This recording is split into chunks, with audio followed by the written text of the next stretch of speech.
लोग दूसरों को जज, आलोचना या मूल्यांकन क्यों करते हैं? इसके पीछे कई मनोवैज्ञानिक और सामाजिक कारण होते हैं, जिसकी मुख्य वजह ये मैं आपको बताता हूँ। नंबर पहला है खुद की हीन भावना को छुपाना।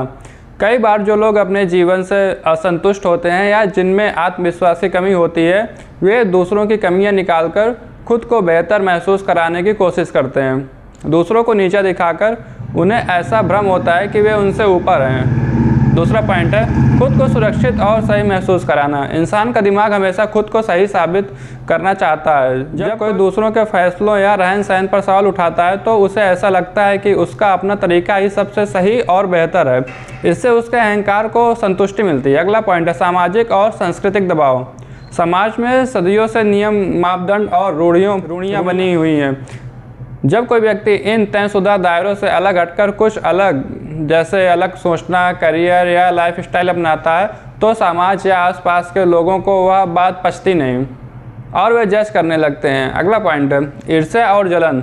जब कोई व्यक्ति वह हासिल कर लेता है जो दूसरा चाह कर भी नहीं कर पाया, या जब कोई खुश रहता है, तो कुछ लोग अपनी जलन की भावना को छुपा नहीं पाते। इस जलन के कारण वे उस सफल या खुशहाल व्यक्ति की आलोचना करने लगते हैं। अगला पॉइंट है पूर्वाग्रह और जानकारी की कमी। अक्सर लोग बिना पूरी बात जाने या सामने वाले के दृष्टिकोण को समझे अपनी राय बना लेते हैं। इसे पूर्वाग्रह कहते हैं। वे अपनी सीमित सोच के आधार पर ही दूसरों को सही या गलत ठहराने लगते हैं। जैसा कि एक प्रसिद्ध कहावत है, लोग क्या कहेंगे। अगर यह भी हम सोचेंगे तो फिर लोग क्या करेंगे। दूसरों का काम सिर्फ जज करना होता है, इसलिए उनकी बातों को दिल से लगाने के बजाय अपने काम और अपनी खुशी पर ध्यान देना चाहिए।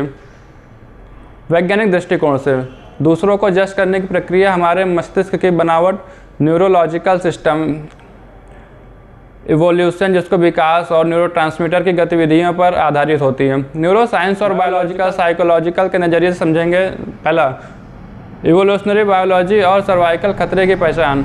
हमारे पूर्वजों के लिए यह जीवन मरण का सवाल था कि वे तुरंत पहचान लें कि कौन सा व्यक्ति उनके समूह का हिस्सा है और कौन बाहर का।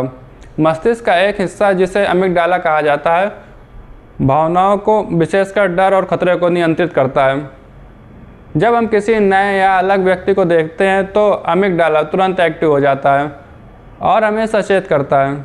आज के समय में यही बुनियादी प्रवृत्ति दूसरों को जज करने या उनमें अंतर खोजने के रूप में सामने आती है। न्यूरोलॉजिकल शॉर्टकट और एनर्जी सेविंग मस्तिष्क की ऊर्जा खपत। मानव मस्तिष्क हमारे शरीर का केवल 2% हिस्सा है, लेकिन यह कुल ऊर्जा का लगभग 20% खपत करता है। जटिल सामाजिक स्थितियां या इंसानों की गहराई से समझने में मस्तिष्क को बहुत ऊर्जा लगानी पड़ती है। ऊर्जा बचाने के लिए मस्तिष्क स्टीरियोटाइपिंग और कैटेगराइजेशन का सहारा लेता है, यानी न्यूरॉन्स पुराने डेटा के आधार पर तुरंत एक निष्कर्ष पर पहुंच जाते हैं ताकि दिमाग को ज़्यादा मेहनत न करनी पड़े। अगला पॉइंट है मिरर न्यूरॉन्स और सोशल ब्रेन हाइपोथेसिस। हमारे दिमाग में मिरर न्यूरॉन्स होते हैं जो दूसरों के हाव भाव, एक्शन और भावनाओं को देखकर हमारे अंदर भी वैसी हलचल पैदा करते हैं। जब हम किसी को देखते हैं तो हमारे न्यूरॉन्स तुरंत उनकी नकल करने की कोशिश करते हैं।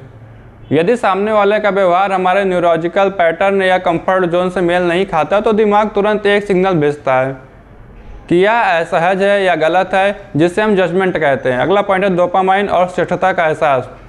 जब कोई व्यक्ति किसी की आलोचना करता है या खुद को किसी से बेहतर साबित करता है, तो मस्तिष्क के रिवार्ड सिस्टम यानी डोपामाइन रिलीज करने वाले पाथवे एक्टिव हो जाते हैं।